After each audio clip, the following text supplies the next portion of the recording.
It is a good practice to think about the two prevalent forces in Brahman, Shiv and Shakti, in terms of the major Nadi system, the dosha system, and guna system. As we have discussed before, Shiv represents Satchitanand, and Shiv represents in its most pure, profound state the balance between witnessing, chitta, and anand, enjoying, with the core principle being that enjoyment is best experienced within yourself, free from the influencing environment around you. The influencing dynamic vibrancy surrounding the Sat Chit Anand, that is more migrating towards the Anand enjoyment polarity, versus Shiva being more centered in the self-consciousness, introvertly directed polarity, is the prana. So prana, by using the token of Satchit Anand, being established at the Anand enjoyment polarity, tries to be vibrant, dynamic, weaving a web of illusion called Maya in this world. So the core kernel Shiva, you can think of this arrangement as the nucleus Shiva surrounded by the revolving, rotating electrons around the nucleus, prana, or in the solar system you can think of as the sun being Shiva, center, constantly being surrounded by these 9 planets which are revolving and rotating as they circle the sun as prana. So either ways, the center core is the consciousness, and the peripheral revolutions, rotations, afflictions, influences around closely surfacing and mantling the kernel core of consciousness is called the vibrancy dynamic prana. So no biological life, the one that we are living right now, as a combination of Shiv Chit with Kali Shakti Pran, know it to be a combination of the witnesser Purusha interacting with the doer Prakriti. The thing that will keep us reincarnating is the imbalance in all of us, with a preponderance towards the polarity of enjoyment, prana, and not being self-centered inside the core of introspection, introvert chitta. This activity creates residues in the Karan Sharir, or the causal body, deposited as karma bandhan, rin bandhan. The debt has to be paid back in a later life through interactions with other individuals. What is this debt? Why is it created? The debt is of karmic activities which are unbalanced. Because when you have had profound enjoyment, sensual gratification, then you have opted to work with one limb of a duality of polarity. Iksha dvesh samuthen dvan mohin bharata sarbhutani sammohan sarge yanti parantapa. Iksha and dvesh, desire and aversion, are both presented by the dynamic forces of Prakriti.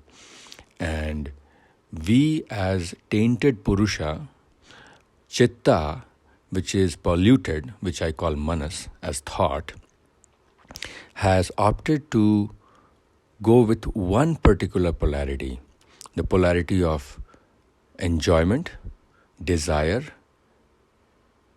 self-gratification, and ignoring the polarity of aversion, pain, long-term gratification. So prana, being dynamic, when it goes up, has to come down, because it has to, at the end of the day, be effectively zero neutral. But the way it remains zero neutral is by overshooting and then under dipping.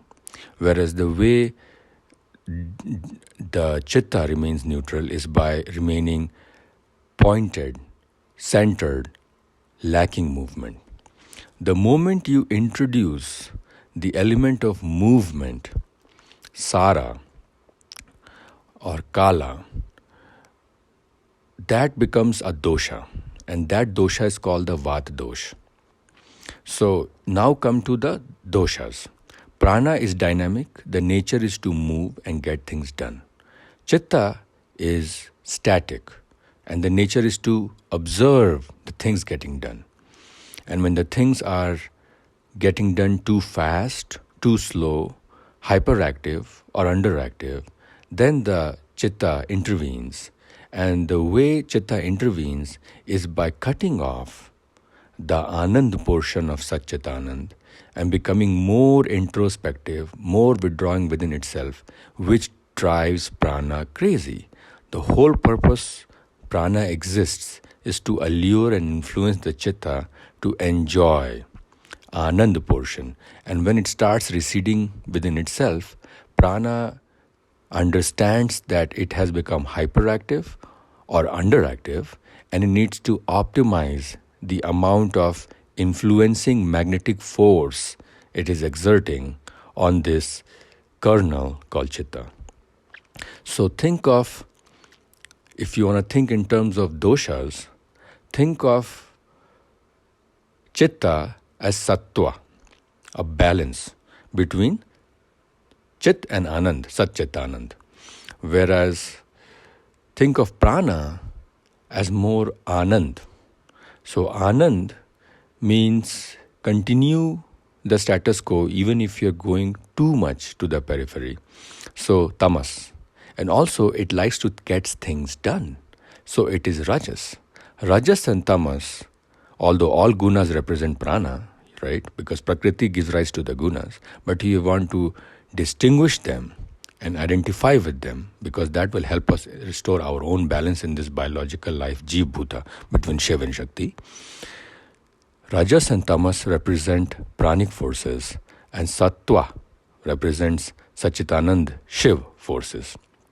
Once we have balanced the Sattva of the Chitta with the Rajas and Tamas, then we have become gunatit. The gunas have cancelled each other and you have become Satchitanand. No need for a body, no karmabandhans left to burn. Now think in terms of doshas. Vat, Pit, Kapha. Because Chitta is inert witnesser of the activities going around without getting much affected, but still wanting them to bind and remain together as a system, the best correlation of the dosha that Chitta has is Kapha. Kapha has a strong immunity.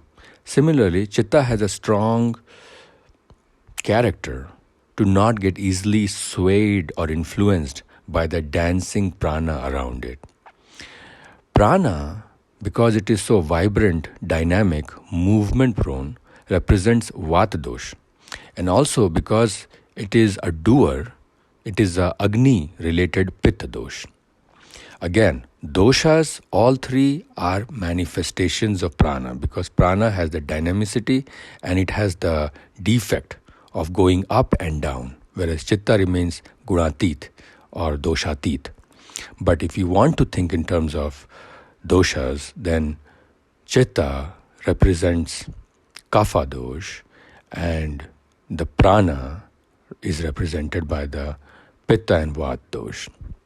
So With that knowledge that Chitta is the inert central axis, the nucleus of the atom, around which the dance of Prakriti, Shakti, Kali vibrates, and together they form this system called Brahman. When they are in equiposition, they form the system of Satchitanand.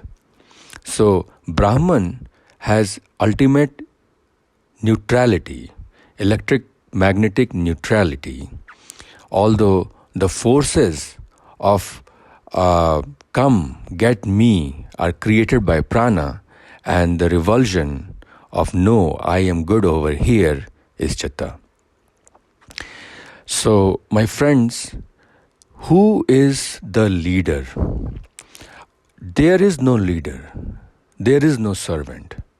There is two different powers in the universe, and they have to coexist and cooperate. When instead of coexisting and cooperating, they are trying to glut each other out, when they are trying to subordinate each other out, when they are trying to mutilate and annihilate each other out, they will themselves get destroyed. And that destruction or lack of harmony thereof creates the doshas, creates the gunas, creates all the imbalance and what sometimes we perceive as Kali Yuga, the wrongs that happen. That is just a manifestation of this imbalance. An imbalance where prana most of the time has gone out of whack. So let me explain to you in terms of nadis. If you want to think in terms of nadis, Chitta is representing the Ida, and the prana is being represented by Pingla or Surya. So again, I'm not talking about the solar system. That was an analogy. Now you have come to the sun and the moon forces. So think in terms of sun and the moon.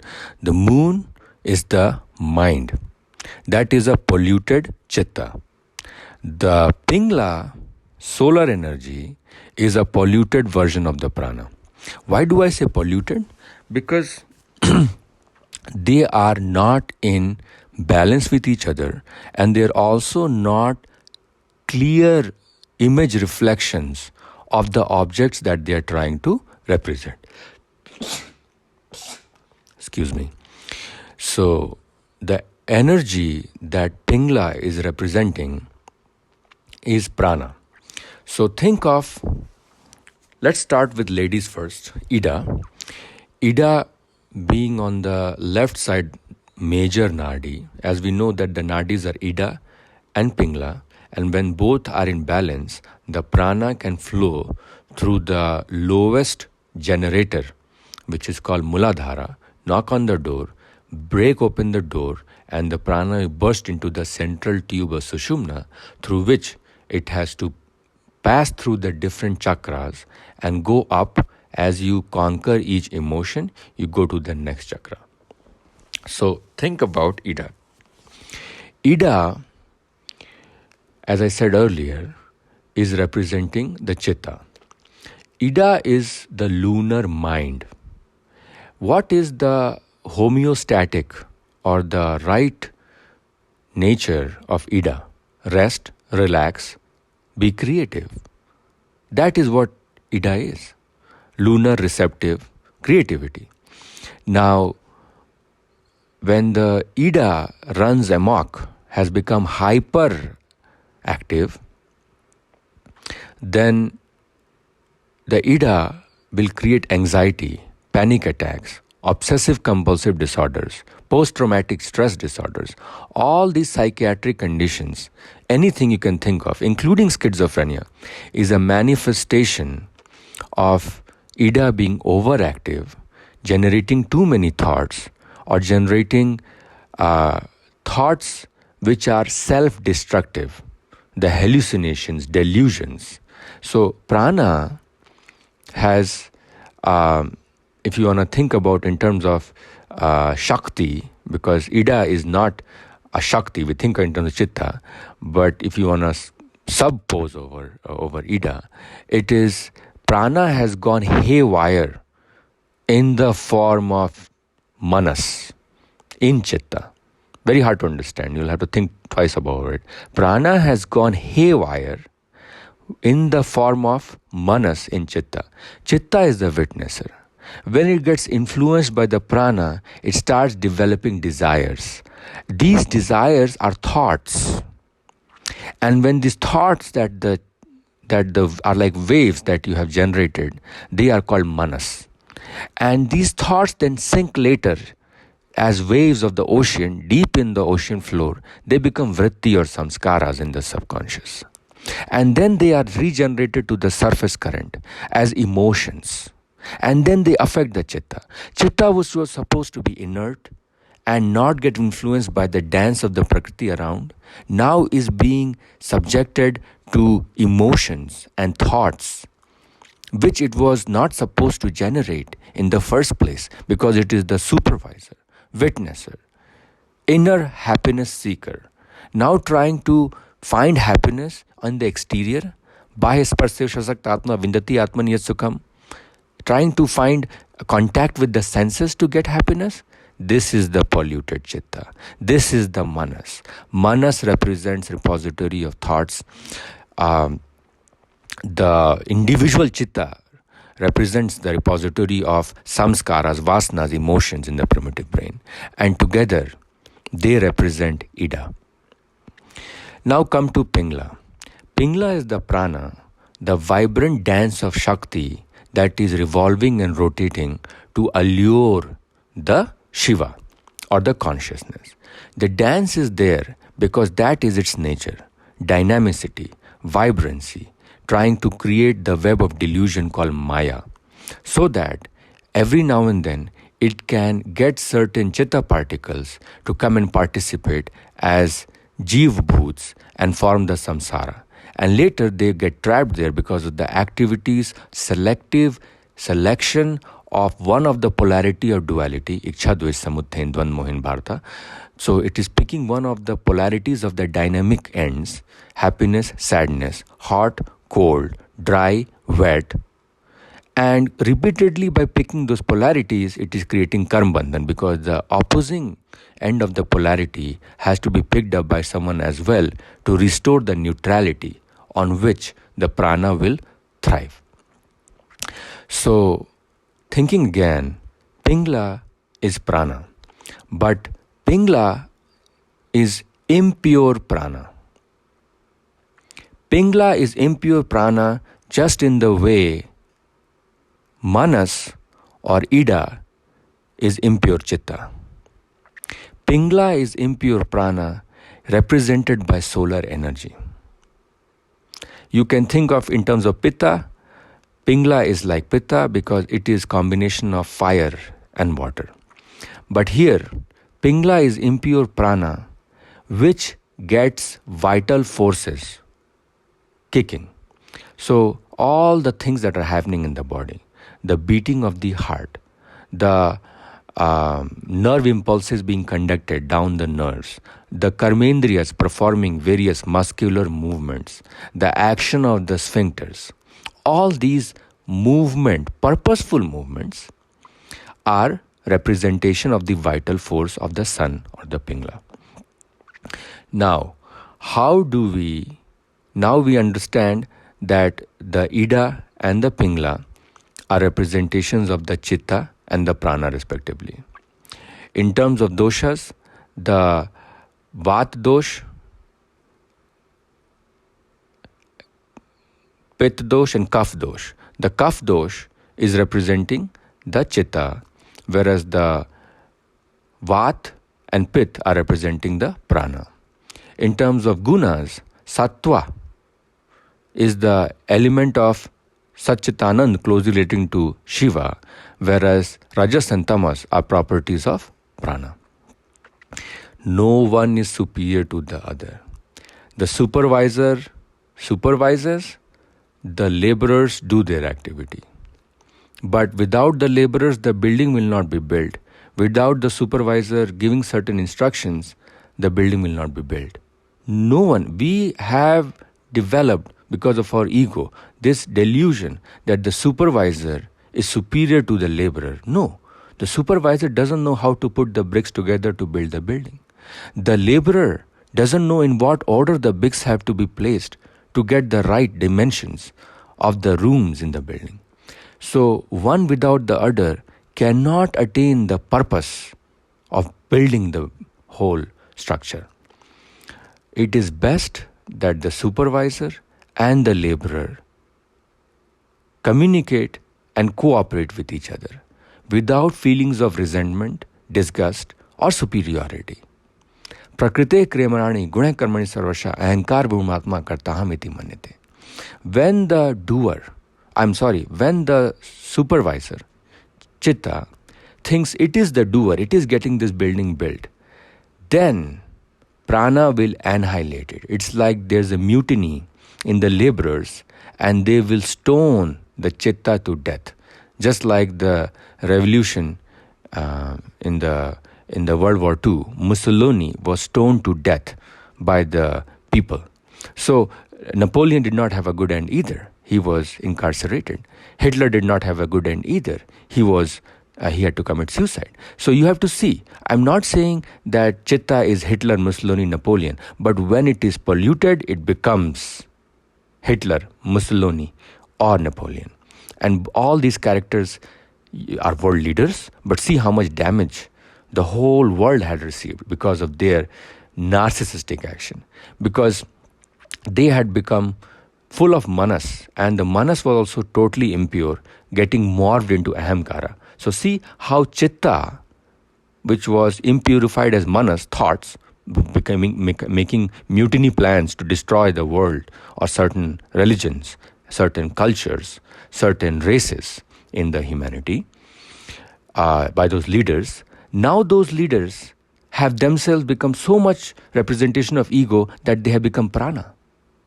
They have become prana. They were supposed to be Chitta and they have become prana. Chitta became manas, manas became ego, ego became prana. Because prana is delusion, discrimination, identification, dynamicity. When you get all these properties out of control, you become narcissistic, egoistic, and instead of being a controlled Ida, which was going to purify itself, they have become a polluted Pingla, full of narcissism. So when the Ida, you understand, is overactive, it generates thoughts. The witnesser Chitta has generated thoughts, emotions. And when these thoughts and emotions further get out of control, they become anxiety, panic attacks, depression, schizophrenia, hallucinations, delusions, and suicide sometimes. Similarly, the prana is dynamicity, pingla. Then when the pingla prana gets overactive, it thinks, I am the doer.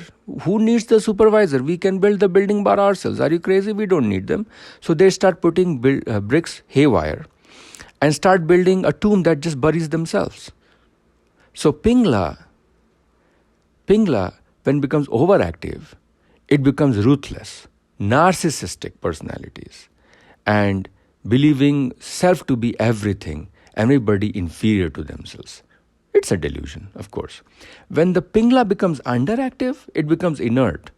It becomes very inertia prone, lethargy. It's not doing the job. It's like those lazy laborers who don't put even 2 bricks in a day. The building will never get built. Prana is supposed to be dynamic and vibrant. So it has a certain momentum, a pace, a velocity at which it should create a change. If it creates the change too rapidly and thinking it to be the ultimate controller of everything, then it becomes narcissistic, Pingla. When it becomes so weak, emaciated that it cannot work, then it becomes a death star, a sun that has burnt all its nuclear fusion molecules, so there's nothing left. So it doesn't have the energy to do anything. So Pingla can be overactive or underactive, but Ida can only be overactive. This is the biggest concept that I want you to take home. Ida cannot be underactive, because when Ida becomes underactive, it becomes extremely pure consciousness. And that is the way a purified Ida becomes consciousness, hence stops to exist. It is Chitta.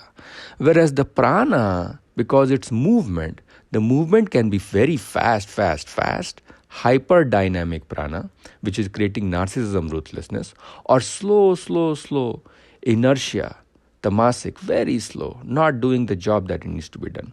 So Pingla can go hyper or underactive, but Ida can only go hyperactive in state of pathology or disturbance. So my friends, a lot of information we shared, but keep in mind that biological life is a combination of Shiva and Shakti. Shiva is consciousness, witnesser, the Chit of Satchitanand, whereas Prana represents more the Anand, enjoyment, Kali, doer aspects of the energy that is vibrant and dynamic. We want a subtle cooperation and combination of both the energies for having a sattvic, balanced life. Whenever we have imbalance, and more so imbalance in the form of excess of prana disturbances, we have to bring the balance back through certain activities of yogasana. I have discussed before 4 specific activities that will help you restore the balance of prana and chitta, and more specifically bring prana under the right momentum velocity at which it should operate and work with chitta, are the 4 modalities of pranayama, especially kumbhak pranayama, pratyahara of the bhuts, intermittent fasting, drinking alkaline water 2 or 3 times a day only, not sipping water all day. Then things like dharana, which is Bij Mantra chanting or chanting of Hanuman Chalisa in my case, and dhyana, which is using dhyan asanas and forming a picture of the God, Ishta Devta that you are in love with, and thinking about him. And slowly, because you think about him, there is transgression of properties of those Ishta Devta in you. You start looking like your God, you start behaving like your God, you start acting like your God, and you get those angelic properties. Yamyam yapi sparan bhav tyajante kalevram tam tame vaiti konte sadbhav bhavita. When you are leaving this body, whatever you have thought, memories all your life, those memories will only come back to you, and that's what you will attain in the next life. So, very important to cleanse our memory. Very important to cleanse our bubbling thoughts of manas to return to chitta. Very important to clean our pranic bodies using kumbhak pranayama, pratyahara, intermittent fasting, to increase the prana so that there is balance between the shakti of prana, the pranic pingla, and the power of the ida chitta. So that the manas is purified in the ida, the prana is purified in the pingla, and when this manas and prana are purified, they enter as the word prana by knocking on the door of the kumbhak to rise up. And that is the way we will rise every day in life, by creating the balance and harmony. Mutual respect of Shiva for Shakti and Shakti for Shiva. One cannot exist without the other. One is not superior to the other. Cooperate, love each other, love yourself. Jai Shri Ram.